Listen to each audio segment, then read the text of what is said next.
Halo pemirsa, kembali lagi bersama kami dalam program podcast Let's Talk. Di episode kali ini kita akan membicarakan sebuah penemuan dari pakar di bidang hama dan penyakit tumbuhan atau entomologi Universitas Brawijaya yang juga membanggakan kampus kita karena memberikan nama penemuannya menjadi Amasa Brawijaya. Langsung aja kita berbincang bersama dengan Profesor Dr. Insinyur Agus Tarno MS.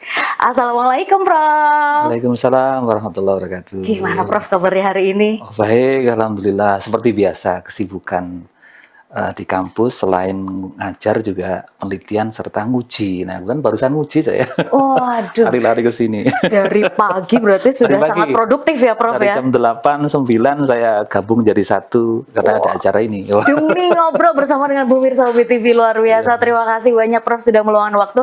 Dan tentunya kita juga mengucapkan selamat atas penemuan yang sangat luar biasa. Bahkan memberikan melekatkan nama Brawijaya dalam penemuannya Prof. Boleh diceritain dong Prof.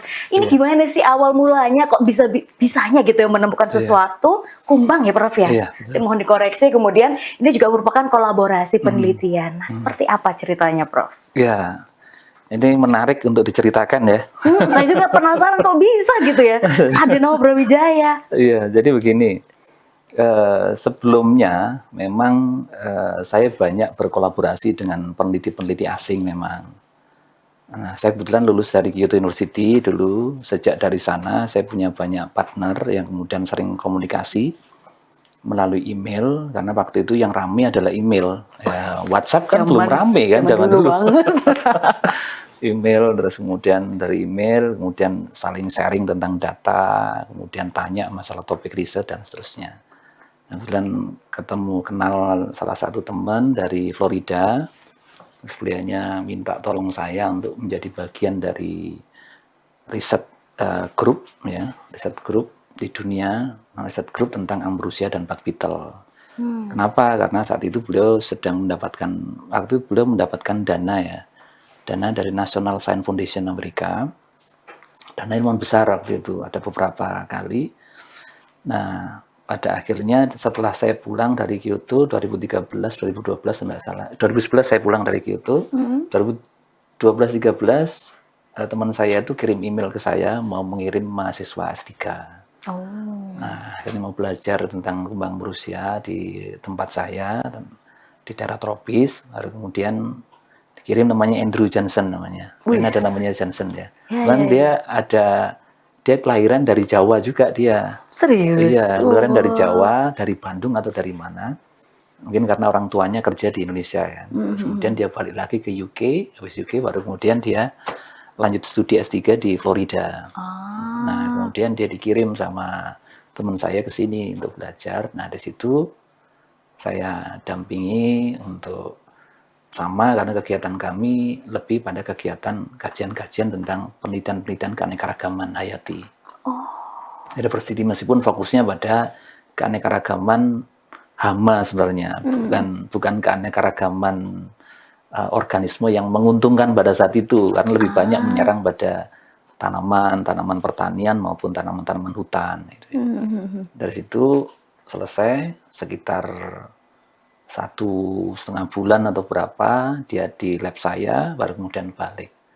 Setelah kontak lama ada beberapa event, kemudian terakhir dia ada kirim lagi ke saya email minta untuk kolaborasi. Nah, 2024 itu pada akhirnya teman-teman dari Florida itu minta gimana kalau kita bikin pelatihan workshop tentang kumbang ambrosia beetle. Jadi kumbang atau ambrosia beetle, kumbang ambrosia atau ambrosia beetle, dan juga bug beetle atau kumbang kulit kayu. Oh ya sudah, boleh, silakan. Akhirnya kita kerjasama sama LSIH dulu yang sekarang LRT nggak salah ya. Nah itu minta tolong, akhirnya ada kolaborasi. Akhirnya kita bekerja sama dengan LRT untuk mendesain kegiatan itu. Kegiatan kita lakukan waktu itu di Fakultas Kedokteran ya, karena yang punya banyak lab, punya alat-alat lab yang cukup di situ, dan kita juga kirim beberapa mikroskop juga ke situ. Udah, nah saat itu, workshop itu mengundang waktu itu ada 30 peneliti mungkin ya. Luar Ada biasa. Australia banyak, di Belgia juga ada, di Cina juga ada, termasuk di Amerika. Datang, nah kemudian kita nitipkan beberapa mahasiswa. Ada mahasiswa saya satu juga dari Thailand, nah itu juga. Terus kemudian banyak lagi yang lain. Nah kemudian kita mulai ngecek, kita tanya ke UB Forest. Forest bisa enggak kita survei ke sana untuk ngecek, kita mau nunjukkan bagaimana cara mengambil sampel yang benar. Artinya kita ke sana sambil kita tunjukkan. Sudah memang ada agreement dari UB Forest bahwa tidak boleh ini itu dan seterusnya. Udah kita ikuti semua. Sampai akhirnya dari sampling yang kita lakukan pada pada beberapa tanaman yang sudah mati dan ranting-ranting maupun batang-batang pohon yang sudah mati, hanya dijumpai beberapa sampel, termasuk 4 sampel yang teridentifikasi dari nama spesies baru itu ya, yang kita kan dan spesies baru itu. Sudah dari situ, baru kemudian kita mikir bagaimana kita deposit ini di sini. Dan waktu itu kita juga sedang kerjasama juga dengan BRIN. BRIN. Nah, BRIN juga minta, karena sebelum mereka datang kegiatan kaitannya dengan koleksi, harus ada tahapan-tahapan yang dikaitkan dengan menjamin keamanan genetik itu kan. Nah, ada MTA dan seterusnya, udah ditandatangani semua. Salah satu direktur di BRIN itu kebetulan juga teman saya waktu di Kyoto. Masya Allah. Gimana? Udah, beres semua, selesai. Baru kita running, kita dapatkan, kita identifikasi. Kita waktu itu menduga pertama di sini di 2024 itu, ini kayaknya sampel-sampel spesies yang tidak pernah kita jumpai gitu. Nah, yang khususnya yang Amasa Brawijaya itu kan ada kayak kepotong gitu ya. Jadi bentuknya jadi lucu gitu loh. Jadi kayak tidak penuh gitu kan. Jadi ada potongan. Jadi kayak bagian abdomennya, bagian perutnya itu kayak kepotong gitu ya. Tapi itu bukan kepotong ya, itu memang seperti itu, bentuknya mirip kepotong. Nah dari situ baru kemudian, wah ini menarik ini, gimana kalau kita kerjasama lagi. Nah setelah dari 2024 itu kemudian kita meeting lagi dengan BRIN di 2025. Ya, kita arrange 2025, kita meeting, kita juga minta Bapenas waktu itu Direktorat Lingkungan Hidup ya untuk membantu. Sama satu lagi Asiar, jadi ada Asiar, ada Bapenas, ada BRIN, ada Brawijaya di situ. Sekarang kita punya agreement dengan mereka, agreement antara UB, University of Florida dan juga BRIN kaitannya dengan riset kolaborasi ini. Dari situ mulai running sampai sekarang sudah running, ada beberapa publikasi ya. Publikasi yang pertama yang saya share itu yang kaitannya dengan perilaku. Kenapa kok kembang api Rusia ini menaruh telurnya itu di atas kepalanya misalkan. Itu kan hanya cuma itu papernya itu di American Entomologist itu memang paper ilmiah tetapi didesain dengan bahasa populer. Jadi ini menarik, saya juga baru nemu ternyata American Entomologist itu lebih pada mengkonstruksi tulisan ilmiah menjadi bahasa-bahasa populer. Itu menarik gitu. Masuk beberapa foto yang diunggah adalah foto yang kita ambil pada saat kita sampling di UB Forest dan juga sampling ketika saya di parkirannya MIPA waktu itu. Di parkiran? Di parkiran MIPA kan ada beberapa pohon yang ditebang gitu kan. Nah dari situ bergulir terus sampai akhirnya ada beberapa aktivitas dan kemudian diizinkan sama Brawijaya saat itu saya dikasih dana ya. Selain dana riset hibah guru besar, juga ada dana equity top tier waktu itu. Nah ini sedang running, mudah-mudahan papernya bisa publish. Nah inilah yang menginisiasi jadi perbincangan sederhana antara saya dengan teman di Florida yang kemudian berdampak karena kita sama-sama ekologis ya, kita sama-sama orang yang suka riset fokus di ekologi. Nah itu akhirnya nyambung gitu. Nyambung dan kita kontak dengan banyak museum serangga yang ada di dunia ini untuk deposit beberapa spesimen kami dan juga melakukan pengujian lebih lanjut. Nah itu. Ternyata dari ceritanya tidak semudah yang kita baca di portal berita online ya Prof ya. Ternyata ada cerita panjang di balik itu ya. Dan sangat istiqomah lah ibaratnya untuk pelan-pelan gitu ya sampai pada akhirnya menemukan 4 spesies baru saat itu ya. baru. Iya. Terus yang menarik kok nama-namanya itu bisa ada nama yang menemukan kayak Johnson tadi, Iya. ada Brawijaya juga tuh. Iya. Gimana Prof kok boleh gitu ya? Ya betul. Jadi gini. Nah, kenapa kok nama Brawijaya? Yang pertama, saya dulu itu pernah menjadi wakil dekan di pertanian ya, dan juga pernah jadi staf ahlinya pembantu rektor 1 saat itu Prof. Aul ya, saat rektornya adalah Prof. Nufil. Nah, saat itu saya sempat ditunjuk jadi koordinator yang mengurusi masalah pemeringkatan, ada salah. Nah, saya berpikir bisa enggak saya berkontribusi untuk ini gitu kan, meskipun saya sudah tidak lagi di posisi yang sama ya. Jadi saya mikir kemana-mana saya harus memunculkan Brawijaya, karena kalau tidak ditanya Brawijaya itu di mana, itu apa yang menarik kan begitu-begitu kan. Nah, akhirnya saya berharap bahwa kegiatan riset saya itu tidak cukup hanya berdampak pada saya pribadi dari sisi finansial, tapi bisa enggak ini memberikan dampak pada nama institusi saya gitu kan. Ih, luar Nah, biasa. ya sudah akhirnya ini penelitian saya yang kedua yang menghasilkan spesies baru, yang sebelumnya juga sama saya kasih Brawijaya dan Yubi dulu. Oh. Tapi yang Caenorhabditis. Nah, kalau yang ini untuk serangganya saya sengaja milih Brawijaya. Udah kasih Brawijaya saja. Yang lainnya apa? Yang lainnya saya kasih Gunung Api, kemudian Arjuno, Oh iya, saya juga baca. Pakus dan seterusnya. Tapi memang di belakangnya kita kasih nama-nama orang yang berkontribusi di situ. Oke. Nah, ada namanya Holzer, kemudian ada nama saya, ada Levia, ada juga Johnson, ada juga namanya Smith juga ya. Itu bagian dari kontribusi peneliti terhadap spesies-spesies yang kita temukan. Nah, harapannya ya memang kami tidak ada keinginan untuk mencantumkan nama kami sebagai nama spesies ya. Cuma harapannya nama yang kita berikan itu lebih populer dengan nama-nama lembaga institusi atau apa gitu kan ya. Termasuk nama-nama yang identik dengan nama Indonesia. Gunung Api itu kan nama Indonesia. Iya, ya kan? benar-benar. Arjuna juga nama gunung di Indonesia. Indonesia gitu. banget pas saya baca kayak ini kalau bukan penelitinya orang Indonesia nggak mungkin gitu ya Prof ya kasih nama-nama yang ibaratnya agak Jawa banget gitu tuh. Iya betul. Bukan Arjuna tapi Arjuno ya. Arjuna makanya Brawijaya. Wah, luar biasa keren-keren. Nah Prof ini buat orang awam kan kurang paham ya gimana sih cara menentukan oh ini spesies yang baru, oh ini yang sudah ada. Itu gimana cara menentukannya Prof? Nah, ini pertanyaannya bagus ini. Jadi untuk melihat spesies ini baru atau tidak, itu memang tidak bisa hanya dengan mata telanjang, tidak bisa. Apalagi ukuran serangga-serangga ini kan kecil, kumbang-kumbang ini kan kecil. Mikroskopis gitu ya Kurang Prof? dari 1 senti, ada yang 0,3 sampai 0,4, 0,5, 0,6 taruhlah. Memang ada beberapa yang besar hampir 1 senti. Tapi kebanyakan kecil sekali. Sehingga untuk melihat dengan mata telanjang kita tidak bisa. Akhirnya kita harus bawa ke mikroskop, di bawah mikroskop untuk kita lihat. Nah, untuk melihat karakter-karakter spesifiknya pun juga tidak bisa kita melihat dari tubuhnya utuh gitu ya. Tapi hanya bagian-bagian tubuh tertentu yang membedakan antara spesies satu dan spesies yang lain.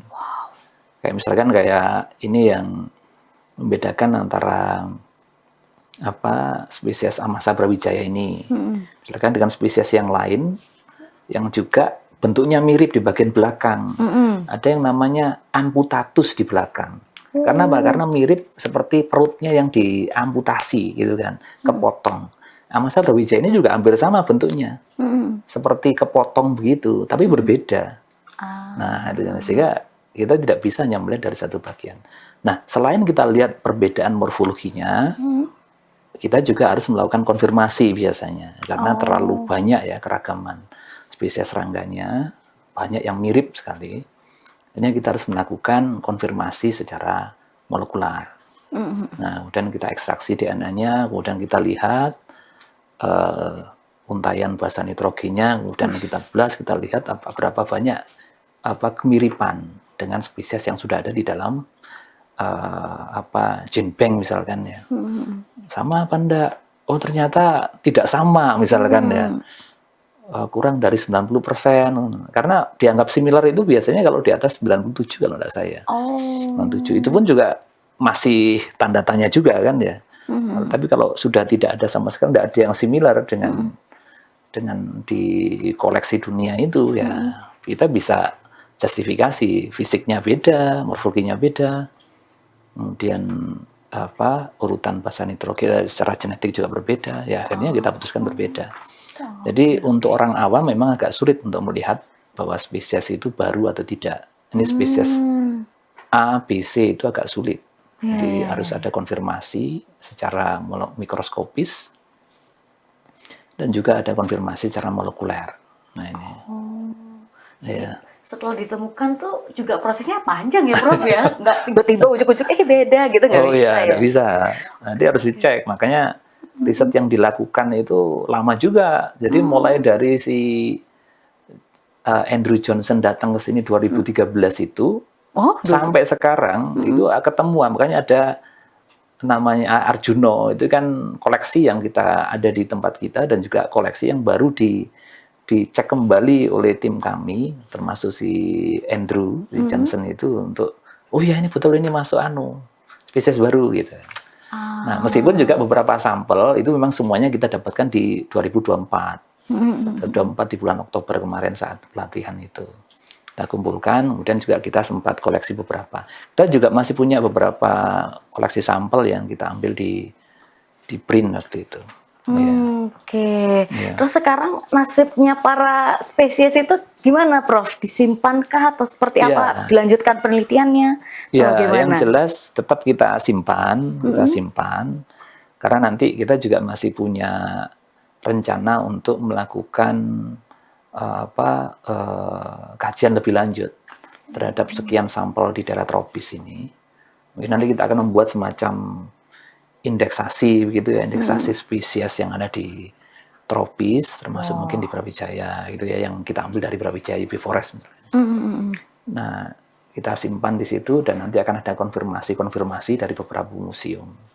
Nanti mungkin akan bisa mengundang banyak peneliti-peneliti lain lagi ya, tidak hanya peneliti yang sudah ada.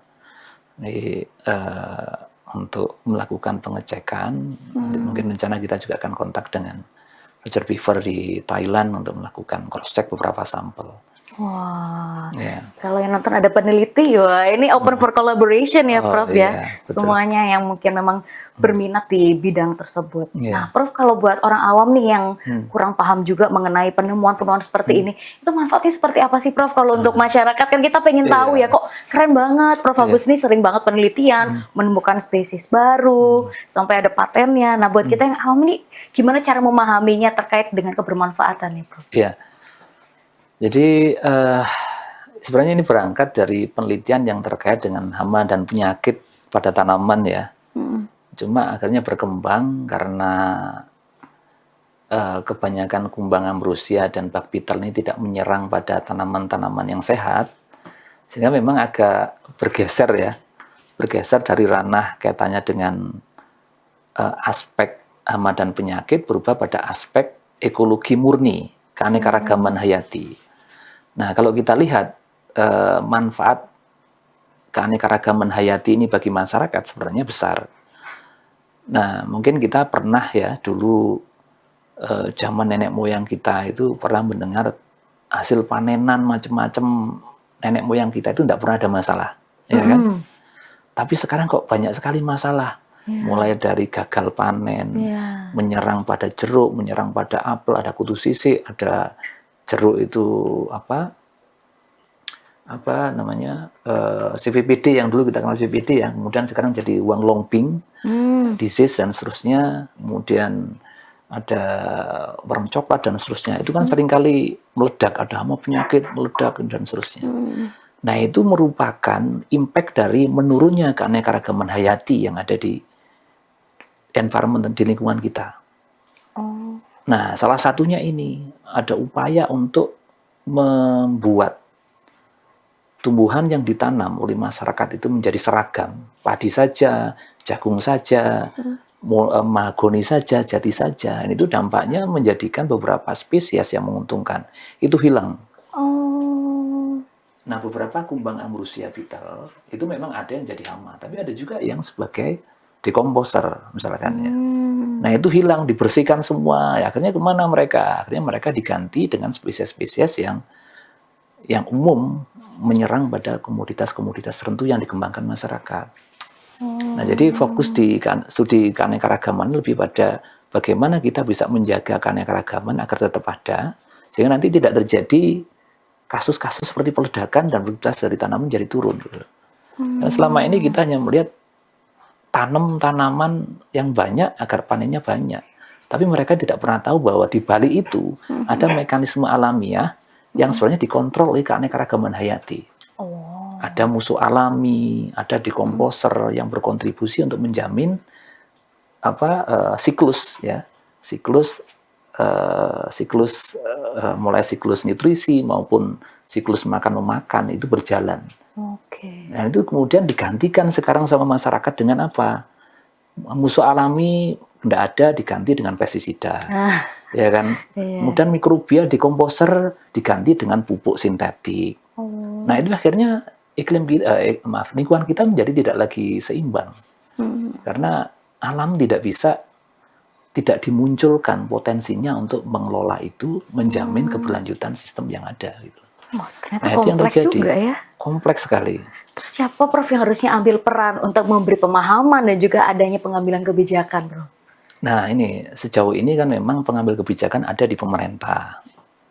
Memang edukasi yang diberikan dari pemerintah itu tidak banyak diberikan oleh orang yang paham tentang masalah ini. Tidak banyak orang ekologis itu diminta untuk memberikan masukan di dalam pengambilan keputusan pemerintah. Masalah pupuk, masalah pestisida itu tidak ada ekologis yang dimasukkan. Paling mereka dari sosial ekonomi, dari apalagi dari politik maupun dari yang lain. Ya tidak masuk. Kalau kita bicara masalah sustainability, kita harus bicara masalah ekologi. Orang dengan background ekologi itu yang harusnya masuk di situ untuk memberikan masukan, berikan saran yang harapannya bisa menjamin keberlanjutan. Tapi kalau dari si ekonomi juga tidak bisa masuk, ya kan? Mereka hanya bicara masalah bagaimana ketahanan pangan tanpa melihat aspek di balik layar, gitu kan. Pemain-pemain yang mengatur sustainability itu siapa? Kan mereka tidak ngerti. Nah, contohnya ini decomposer, itu kan pemain-pemain di balik layar sebenarnya. Yang mereka tidak pernah diperhatikan. Kenapa? Karena mereka tidak diketahui orang-orang yang mengambil kebijakan. Wah, nah, ini harus kita obrolin di satu episode tersendiri, Bro. Kayaknya seru nih, kan nggak kepikiran ya kalau itu ada kaitannya juga dengan ketahanan pangan yang ini juga sesuatu yang kayak dielu-elukan oleh pemerintah saat ini ya kan, Bro. Kayaknya kita harus janjian ketemu lagi di episode berikutnya ngomongin ketahanan pangan dengan ngobrolin para di balik layar termasuk decomposer tadi. Prof, luar biasa, terima kasih banyak untuk rawuhnya ke sini. Saya juga belajar banyak, ikut berbangga atas penelitian dan penemuan dari Prof. Semoga terus semangat berkarya membawa nama institusi kita terus berjaya, Prof. Dan semoga teman-teman yang menonton episode kali ini terinspirasi dengan penelitian dilakukan oleh Prof. Agus, dan semoga mungkin ada peneliti yang menonton di episode kali ini juga monggo bisa call Prof. Agus gitu ya untuk melakukan kolaborasi. Kalau ada pemerintah gitu ya atau pengambil kebijakan yang menonton, semoga tersentil juga nih ya bahwa ternyata kita harus ada kolaborasi yang lebih luas lagi. Dan pemirsa, terima kasih banyak sudah menonton di episode kali ini. Kita masih akan ngobrol-ngobrol di episode berikutnya dan sampai jumpa. Terima kasih.